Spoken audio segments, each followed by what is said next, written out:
Hey YouTube, hi Spotify, it's Kel coming to you again. Tonight we're gonna do actually a couple videos I think tonight, but it has been a few days. It's been a challenging few days for me, not gonna lie, but I believe in consistency and I believe in coming on to share what I know, just like everybody out there. If they shared their best traits or their best knowledge, we would be a better world. And also I think it's better, it makes me feel better when I do things that either serve people or just, again, where there's like a conduit where I feel like, you know, the positive energy we put out there comes back to us. So I wanted to talk, tonight we're going to do a couple of videos. One of them is on boundaries and the other one you'll see following this is on, interestingly enough, sex and gender, which I'm going to try to conquer a little bit, but of course I will never get to cover the whole gamut of it, but that's a whole different video. So what I want to talk about tonight is really briefly in this first one about boundaries and some easy words to use if you don't know exactly how to express your boundaries or what is okay with you or what's not okay with you. And I know this is going to seem very basic to a lot of people, but if you did not grow up in a home that respected boundaries or communicated well or stood up to disrespect, then there are 5 words I want you to remember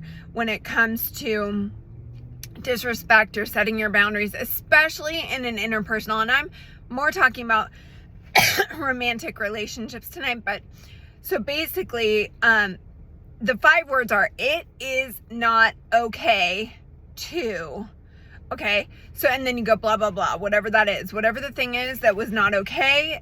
That's how you explain it, is it is not okay to, whatever it is, come home late without texting. It is not okay to come home in the middle of the night without letting me know where you are, blah, blah, blah. There's a million things, but it's as simple as 5 words saying it is not okay to, and then in the future, you know, could you do X, Y, Z or whatever. But it's important that you let people know what is okay with you and what's not okay with you, because if you don't, people can claim that they were not sure and, you know, or unaware. That's my cat. You can hear my cat in the background scratching. But basically, so you want to let people know what is okay with you and what's not okay with you, especially in intimate relationships. And if they cross that line, then that's the time for another conversation to say, hey, I let you know that that was not okay. You proceeded to do it anyways, and now we're going to have a different conversation, right? So, but the whole point in setting boundaries is it's not okay to X, Y, Z, whatever it is. And then you say, I mean, ideally you offer them what you do want. You know, what is okay with me is, or what I'm looking for in a relationship is, what I want in a relationship is blah, blah, blah. So just, it's as simple.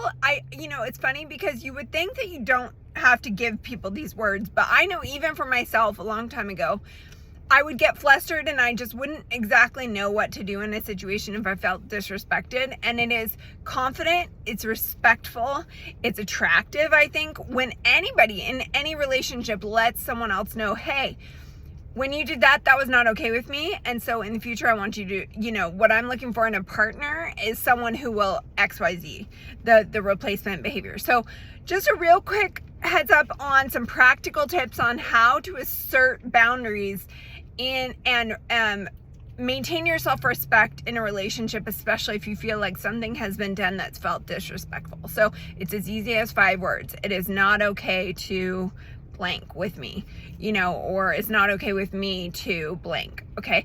So I hope that you're having a good night wherever you are, and I will see you next time.